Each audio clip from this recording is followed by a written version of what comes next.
This short video will show you how to raise a credit note against a previously issued sales invoice. Now, if you've raised an invoice to a customer and it's been submitted, it should never be amended. If you need to change the amount or cancel out the original invoice, you must raise a credit note that will then be balanced against this original invoice.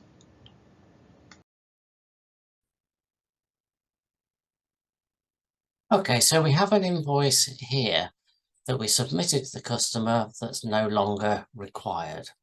So if we go to the main accounts details of the contract, and we can see here, this is the invoice that we want to cancel out. This is because we can see here we have a VO for that amount. We've excluded the VO, but we've already invoiced it, so we now need to raise a credit note against that. So click Create New Credit, confirm you want to raise the credit note, and it's very similar to raising a sales invoice. Control A to get a new line, type the quantity, type the description, the reason why we're doing this, so we can say that the temporary reception is not required.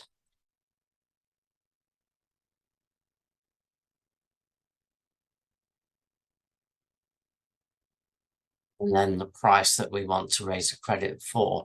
Now, if we can't remember the original invoice value, a couple of ways. We can just move this screen slightly out of the way. We can see the invoice outstanding amount here. We can also see the VO amount there. But also down the right-hand side, we've got the list of all the previously raised invoices. So I want to raise a credit for 108561. That's excluding the VAT. Then obviously we put the VAT back on there to achieve the gross credit value.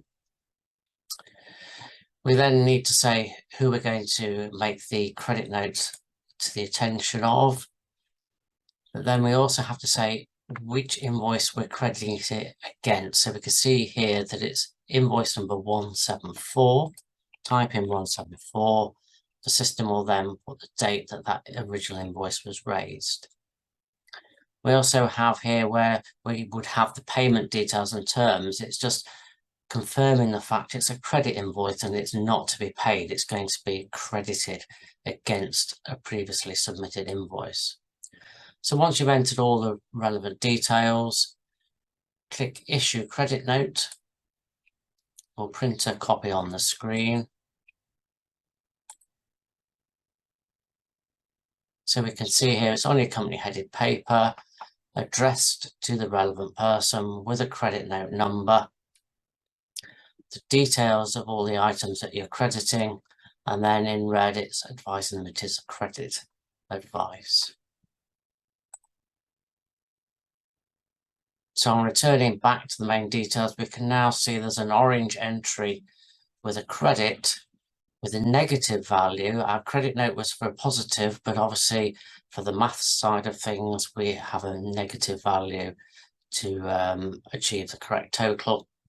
And the payment due date is in white because obviously it's going to be used as a credit against that invoice there. And there's another training video to credit that against that to remove it from showing on your invoice here. And that's all there is to raising a credit note. This short video will show you how to clear an invoice from showing as outstanding when it's had a credit note raised against it.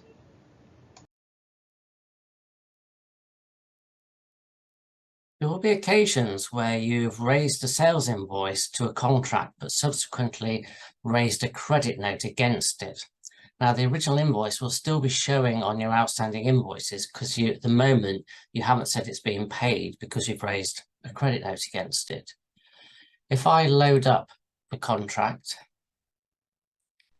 we can see from our accounts details here we have the original invoice we raised and then the credit note. So to balance those off, go to the accounts details, which is basically loading the account details of the client, customer details. And here we can see we've got our original invoice and then we've got our credit note. Now we don't want to record the fact that we received any money. So all we do is we tell the system that we're going to pay the credit note, which is minus 1,400. So we have a balance of payment received, and then we put that against the original invoice. So we now have 0. We then assign that to the selected invoices. That will then remove both of those from the to be paid listing. Now, when I go back and refresh the accounts, we can see that they've now been paid. And then if we go back to our dashboard, we can now see that the outstanding invoice is no longer showing on the dashboard.